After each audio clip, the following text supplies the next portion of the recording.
breakdown occurs, then the hemoglobin is converted to yellow pigment that is called bilirubin.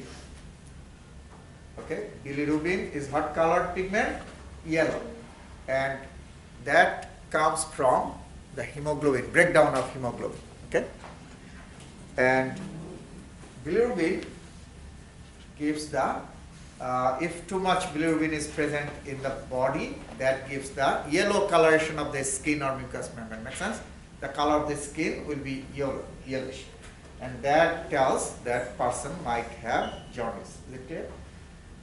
Now, normal amount of bilirubin production is normal because red blood cells are dying, right? After 90 to 120 days, 3 to 4 months, red blood cells are dying, right? So, bilirubin is always being produced in the body and always getting out through what? Urine and feces. You know, the color of the urine and feces yellowish, right? Why? Because of bilirubin getting out, right? Which is normal or abnormal? Normal. Normal amount should be produced and get out from the body, right? But if the production of bilirubin is more than normal, then you will see the color of the skin, right? Is getting yellowish, and that is jaundice. Yes. Isn't that common in a lot of newborns? Newborns, yes. In newborn, that is actually physiological jaundice. Physiological means normal. We don't consider that as abnormal, right?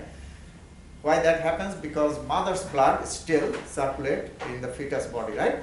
And mother's blood start to break down after 3 to 4 months, okay? But when the fetus was inside mother's body, the mother's blood entered into the fetus body, right? So that will be replaced by fetus own blood, red blood cells, right? So it will go out. So that is normal, and that is called physiological jaundice. Yes. Doesn't jaundice also kind of happen when the body starts decaying? Like when the body's about to die, people die about. Yes, if the liver failure occurs, okay?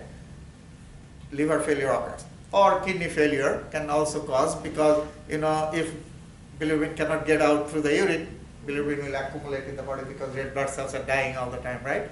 So that is, if liver fails, actually the bilirubin is secreted in the liver and goes to the intestine to get out through the feces, goes to the kidney to get out through the urine. So liver is the main organ. So if any blockage occurs in the liver, the bile duct, you know bile duct, if any blockage occurs, that bilirubin cannot go to the feces, cannot go to the kidneys, to the urine. Make sense? So accumulation will cause. So that is called obstructive type jaundice. Have you heard that? Obstruction. Obstruction of the biliary tract or bile duct. So bilirubin will not be able to go to the intestine, will not be able to get out from the body. So the obstructive type of jaundice occurs due to blockage of the bile duct. Is it clear? If someone's body, the red blood cells are dying early, premature destruction of red blood cells. Too much destruction of red blood cells. Then bilirubin concentration will go up. Make sense? That is called hemolytic jaundice. Lysis means what? What? Breakdown, right? Lysis. Hemolytic. Red blood cells are being, you know, destroyed. Too much. So two types of jaundice we say. One is hemolytic, due to excessive breakdown of red blood cells, more than normal, more bilirubin is being produced. Another is obstructive type jaundice, due to obstruction in the bile duct or liver failure. Okay, make sense? Or liver cirrhosis. Okay. Cyanosis. Cyanosis is the bluish coloration of the skin due to increased carbon dioxide and lack of oxygen. So if you go to the top of the high mountain, right, where you have less oxygen, so if you don't take oxygen with you, your skin color will change due to lack of oxygen, increase of carbon dioxide, and that is called cyanosis. More deoxygenated blood. glands of the skin are exocrine type glands. So skin has, you remember I said skin has sweat and sebaceous glands, right? Both types of glands of the skin are exocrine type, not endocrine. So skin glands are exocrine type glands, okay? And you have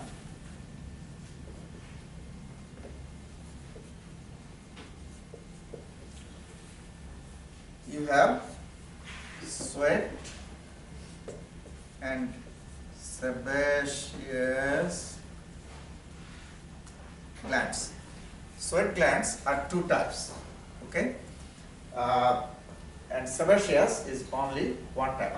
Sweat glands, one type of sweat glands secrete oily secretion. Another type of sweat gland, that's the main type, secretes water. That is responsible for body temperature regulation, water secretion, okay? So we'll see what are those glands and how they secrete the chemicals or water. Exocrine glands secrete the chemicals in three ways: merocrine, apocrine, and holocrine. These are the ways of secretion or mode of secretion based on the way the glands secrete chemicals. We divide the exocrine glands into merocrine, apocrine, and holocrine. Now,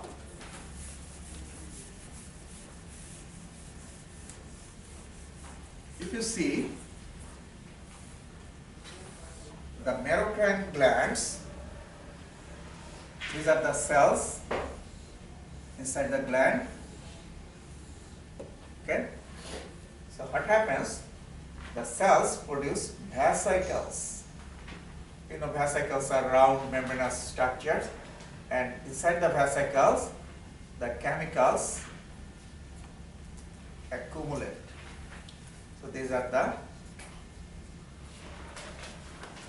vesicles.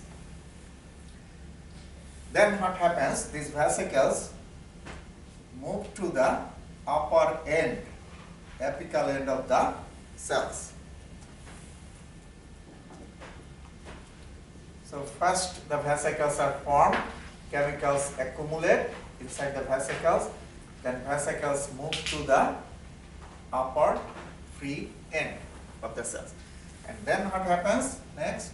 These cells rupture, and exocytosis, you already know that, occurs to release the chemicals to the outside. Okay, so this is exocytosis, rupture of the vesicles and release of the chemicals to the outside of the cell. So this is merocrine type glands, how they secrete. Another type of glands, exocrine glands, do what? You see, these are the cells.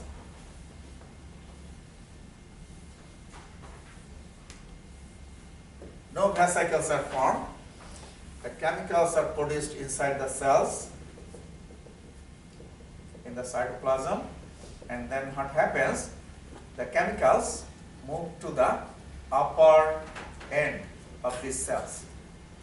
The chemicals move to the apical end or free end of the cells. And then what happens?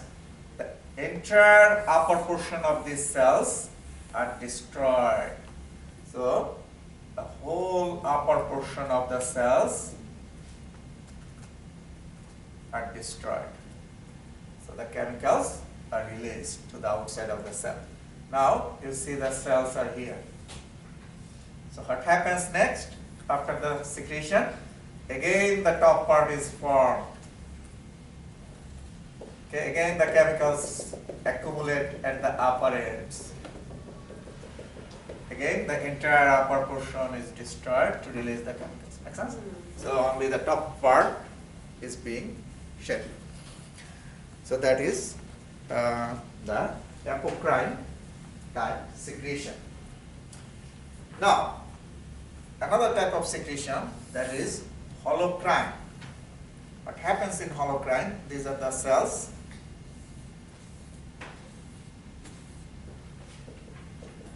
Chemicals inside the cells, and you also have stem cells here.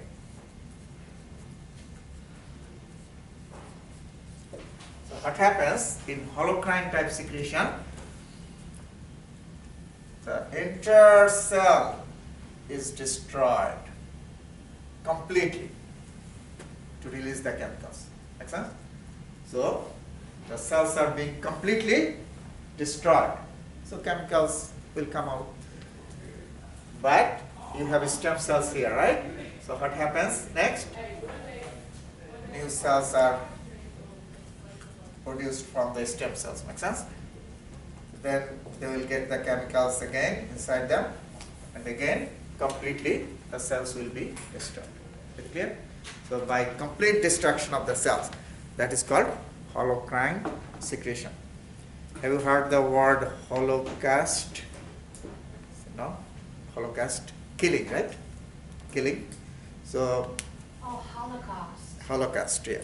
So by killing of the cells, right, the secretion is occurring. The holocrine type secretion.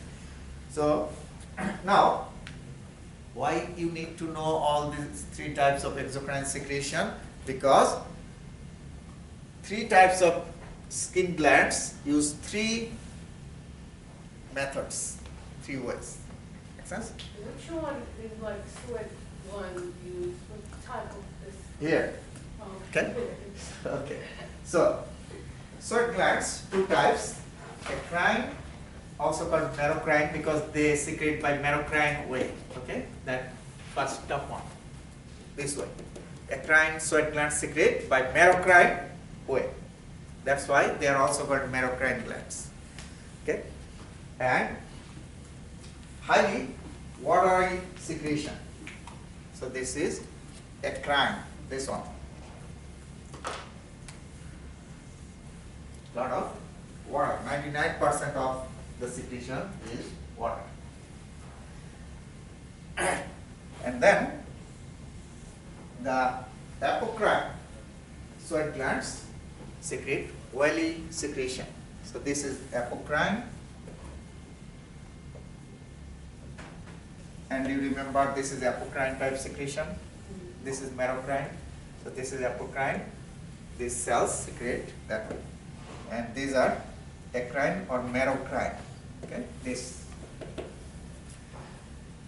And sebaceous secretion occurs by holocrine type secretion, by complete death of the cells. Okay, sebaceous secretion occurs by holocrine type secretion. You see here, oily holocrine secretion. What was Okay. the second one again? Apocrine. FO. Yeah, that means the top part of the cells will be destroyed. PO? APO, yes, APO. Oh, I meant for the sweat glands, what was the That's the second? oily one, second one. Yeah. This is eccrine, Okay. and this is holocrine. Okay, so three types of skin glands secrete three different ways or methods.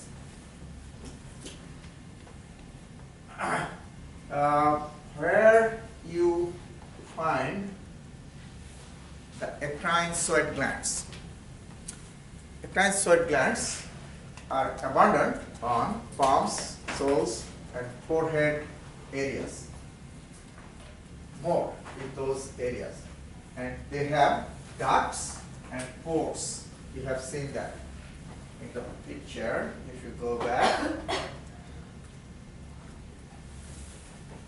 the gland is like coiled tube exocrine gland, and this is the duct, and this is the opening pore. Okay, so the water gets out. Some nitrogenous wastes and salts also get out. Sebaceous gland, if you look carefully here, these are sebaceous glands attached to the hair follicle. This is hair follicle. Why? Because most of the sebaceous glands grow from the follicles, arise from the follicles. That's why they are attached to the follicles. And oily secretion is called the sebum.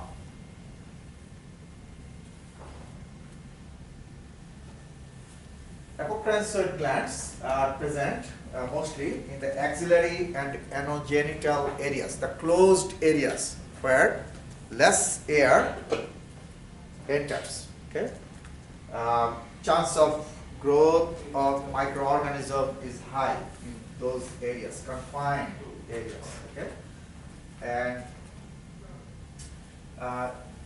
this type of secretion has bactericidal action.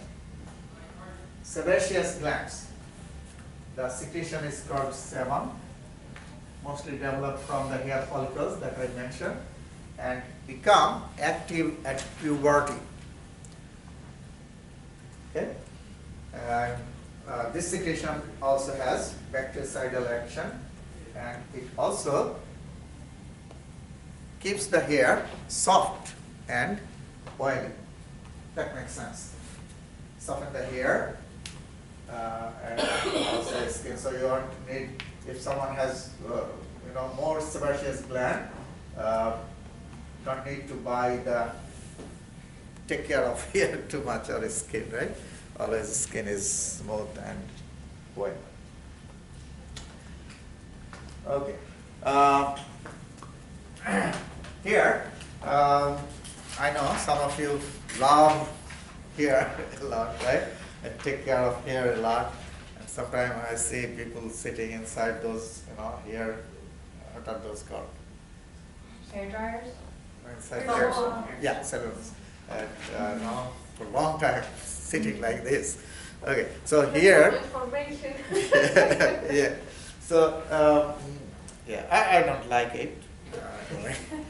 So, here is the dead part of the body. So, that's why you don't feel any pain when you cut the hair. So, it's actually dead. Here is only the root part has live cells, alive cells. Mostly consists of dead keratinized cells,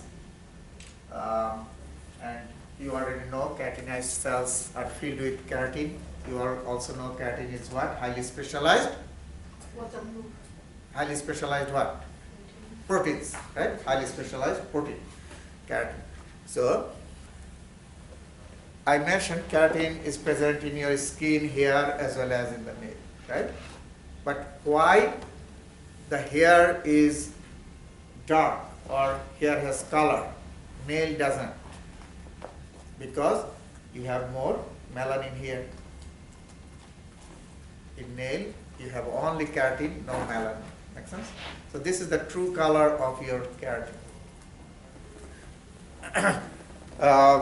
Here, if you see the parts of a hair, hair has a shaft, that is the exposed part you see from outside, and then hair follicle and root.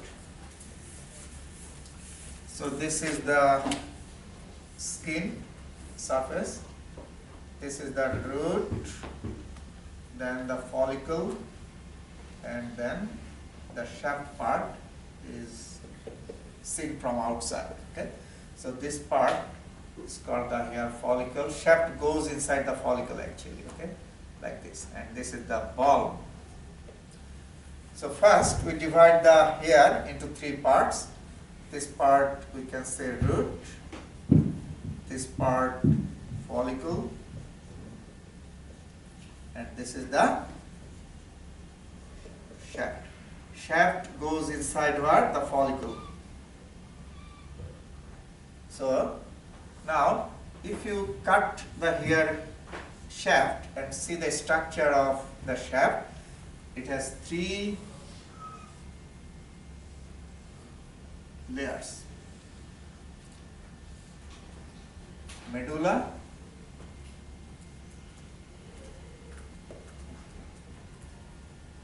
outer cortex,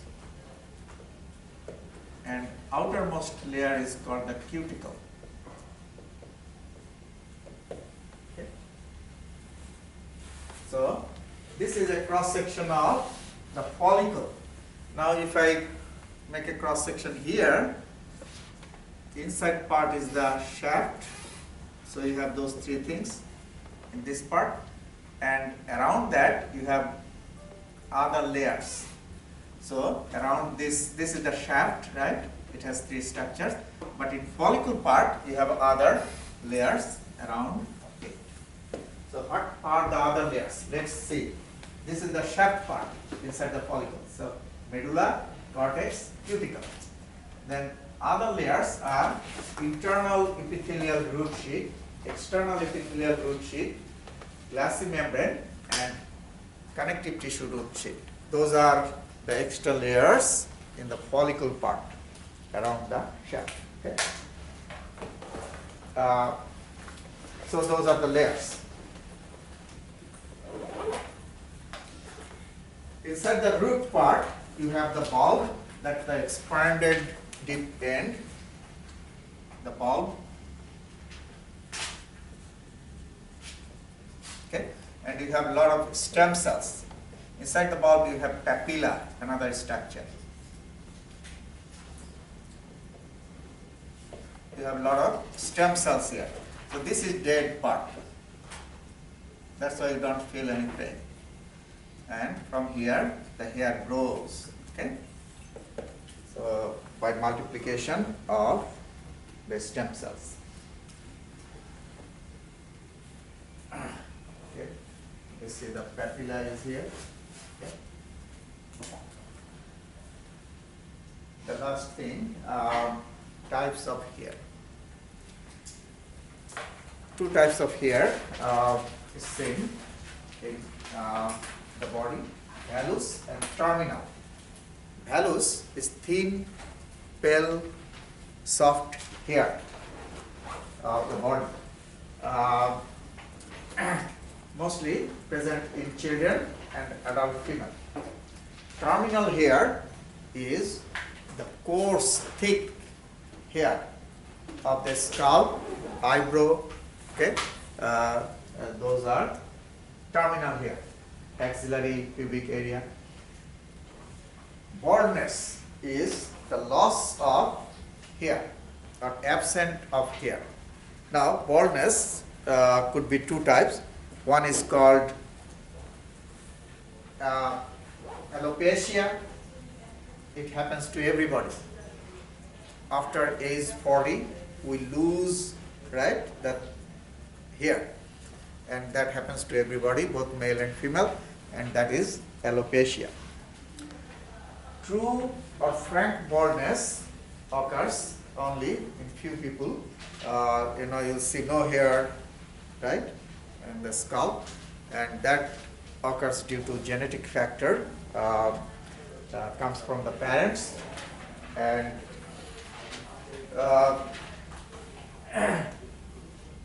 this occurs more in male,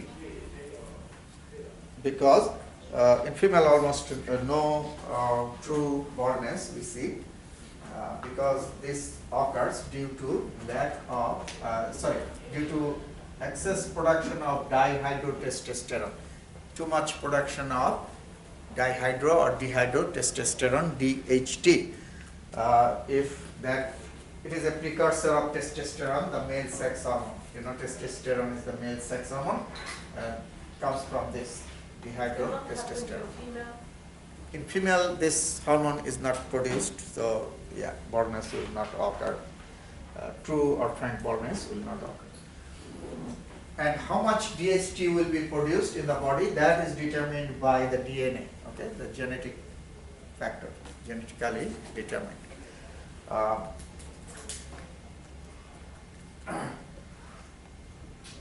Okay, so you already know hypothalamus is the brain structure that regulates the body temperature. I have already explained that, drawing on the board. Send signal to the sweat gland and blood vessels. Dermatitis I have already explained, right? Which layer of the dermis is affected? The outer layer, which is soft. Remember that? Inner one is strong, tough. So dermatitis is the inflammation of the papillary layer, which is loose areolar type of connective tissue. Okay, so in the next class we'll talk about the skin cancer and burn, those two things.